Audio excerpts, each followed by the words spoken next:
When I was a kid, one of my heroes was a guy named Bob Briggle, because he had a car that could do something nobody else's car could do.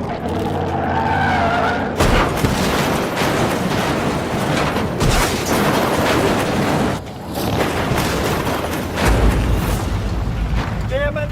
You all right? Jay Leno is known around the world for his love of cars. Most fans know about his famous Big Dog garage, filled with hundreds of rare, shiny, fully restored vehicles, each with a story and a spotlight.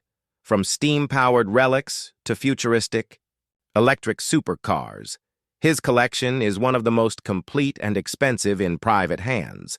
But not everything is on display. Somewhere behind a locked metal door in that giant garage, there's a room most people have never seen. No camera crews, no YouTube tours, no glossy magazine photos. This is the place where the public doesn't go. Even some of Leno's closest friends have never stepped inside. People call it the back room. Others call it the black zone. But Jay? He just calls it the stuff I'm not supposed to show yet. The room itself isn't that big compared to the rest of the garage, but it's packed wall to wall with machines that look like they were frozen in time. Some have no tires, some have no paint. Some are barely even cars, more like strange metal frames, wires, and rusted shapes that hint at what they once were, or what they were trying to become. There are rumors of a car built in the 1980s that ran on hydrogen, long before Tesla was a thing. It's said Jay picked it up at a government auction, tucked it away, and never spoke of it again. There's talk of a vehicle, gifted, some say, by someone close to Elon Musk, a bizarre prototype that never made it to the market. No logos, no VIN number, just a body that looks like a spaceship missing its wings. Most of the cars in this room don't have polished chrome or fresh upholstery. They have dust, faded stickers, handwritten notes taped to windshields. It's like walking into someone's dreams before they were finished. Now, to understand this secret room, you have to understand something about car collectors, especially the really serious ones. The most valuable parts of a collection aren't always the cars you see front and center. Sometimes it's what's in the back that matters most. In Jay Leno's case, that idea goes even deeper. Behind the well-lit filming areas and spotless presentation spaces, there's a quiet section of the garage with no signs and no cameras. It's known by some insiders as the vault or the lower bay. It's not part of the tours. Even guests invited to the garage rarely get to see it. The space is raw, unfinished, dusty. The lighting is dim.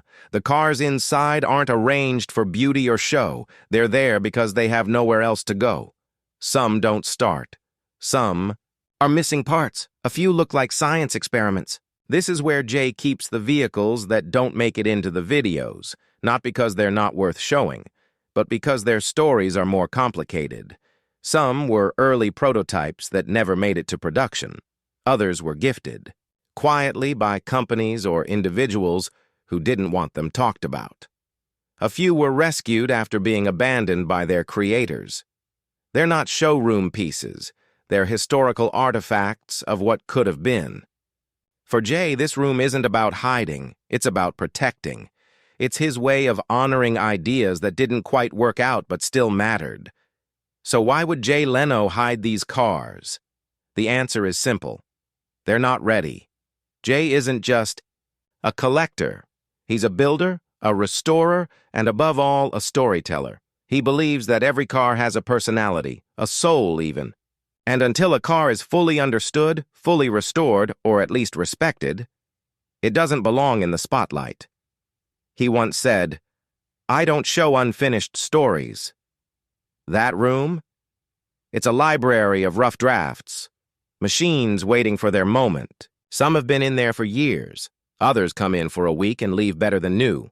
Some cars might never leave. One insider claimed there's a 1930s prototype in there with no known manufacturer. No one knows who built it or why. It's just sitting there. And Jay won't touch it until he understands it. He treats these vehicles like archaeologists treat ancient bones, carefully, patiently, and with a strange kind of respect. So what kinds of vehicles are actually in there?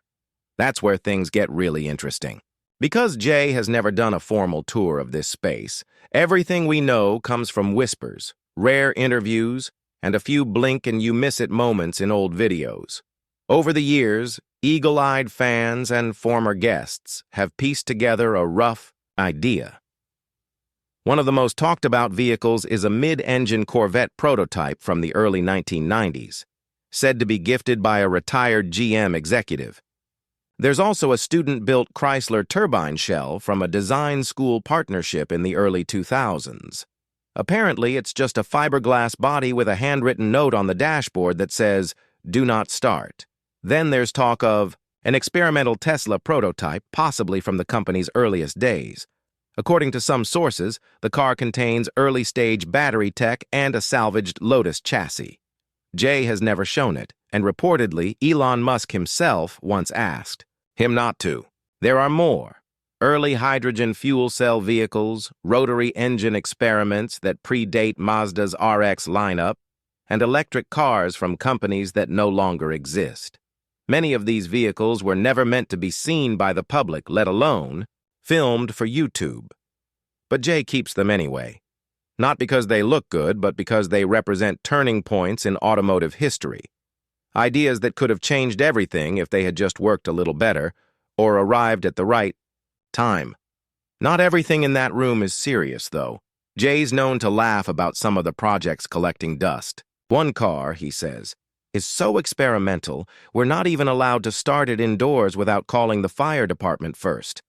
Then there's the one with no doors, no roof, and a sticker that simply reads, "Don't ask." That room holds cars built by high school kids in the 60s, college projects from now-defunct programs, and even a few hand-built vehicles made by veterans in their backyards. It's part junkyard, part science lab, part shrine. Imagine walking through and seeing a rusty shell that once raced at Bonneville, right next to a half-finished jet-powered trike that probably shouldn't exist. That's the magic of this space. It doesn't follow any rules. It's not a museum. It's not even a garage. It's something in between. And Jay? He doesn't show it to just anyone. Not because he's hiding, but because to him, it's sacred. You might be wondering, if these cars are so fascinating, why doesn't Jay just show them off? After all, he loves talking about engineering and telling car stories. Well, the truth is, some stories aren't his to tell. Many of these cars are still under legal restrictions. Some came from companies that no longer exist, but whose designs are still protected. Others are prototypes that failed safety tests or were never approved for road use. A few arrived with non-disclosure agreements, formal or informal, that prevent Jay from sharing their full details. There's also another reason. Jay has said many times that every car he features needs to have a good story. Not just a list of specs, but a real journey behind it, something human. Some of these cars don't have that yet. They're too incomplete, too mysterious, or too painful. Some were given to Jay after the engineers or creators passed away. Others were last-ditch, efforts by companies on the verge of closing. For Jay, showing them would feel like disrespect, like putting someone's unfinished symphony on stage before it's ready. Instead, he keeps them quiet, safe, and preserved. Not hidden out of shame, but out of care. For Jay Leno, the secret. Room isn't about showing off. It's about remembering. It's where he goes to think, to tinker, to remember why he fell in love with machines in the first place. It's quiet, dusty, a little dangerous, and absolutely magical. Each vehicle in there tells a story. Some speak loudly, even in silence. Others whisper through peeling paint and forgotten engine blocks. Together, they represent something bigger than horsepower or money. They represent passion, not the passion of finishing something, but the passion of starting something, of dreaming, of building something no one else understands, just because you have to. That room is where Jay Leno keeps the things that remind him who he is. Not a TV star, not a collector, but a guy who loves what machines can mean. In a world full of polished collections and perfect restorations, Jay Leno's secret garage room is something else entirely. It's not about showing off. It's about remembering. It's about saving the kinds of vehicles that would otherwise be lost forever. Some of the machines in that room are half-built. Others are falling apart. But all of them meant something to someone. Jay once said that being a collector isn't just about owning things. It's about preserving things that matter. And when you look at the room through that lens, you realize he's not just collecting cars. He's archiving ambition.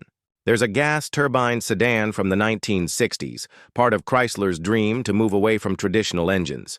There's a bizarre-looking prototype with no headlights, used only in wind tunnel tests. There are 3D printed chassis frames from experiments that never went anywhere. Some of these machines look like props from a sci-fi movie. Others are so plain you'd walk right by them if you didn't know what they were.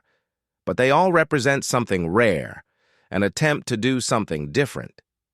Jay sees value in those attempts, even if they didn't work. That's what makes this room sacred. It's a place where failure is respected, not erased.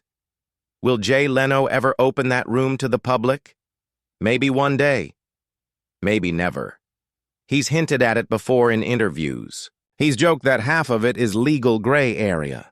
But he's also said that when he's gone, he hopes someone who understands cars, not just values, will know what to do with what's in there. Until then, the door stays closed, and behind it, the cars wait, not for fame, not for money, just for the right hands and the right time. At the end of the day, the secret room in Jay Leno's garage isn't really about secrecy. It's about empathy, for the car that never ran, for the prototype that got shelved, for the idea that never found its time. Jay Leno is a man who spent decades in the spotlight, but the part of his garage he keeps quiet might be the most honest reflection of who he really is. Not just a collector, not just a comedian, but a storyteller, a caretaker, someone who knows that even the most flawed machine can carry a legacy. In a time where everything is streamed, documented, and instantly shared, maybe this is the last. Part of his world he gets to keep just for himself. No YouTube views, no interviews, just a plain metal door and what's behind it. A room filled with forgotten dreams, unfinished plans, and machines that dared to think differently. And maybe, just maybe, that's the most important part of the entire collection. If you enjoyed this peek into the unknown side of Jay Leno's garage, hit like, subscribe, and comment below. What do you think is behind that locked door? A hidden DeLorean? A forgotten Batmobile prototype? Or something even stranger? We'll see you in the next one.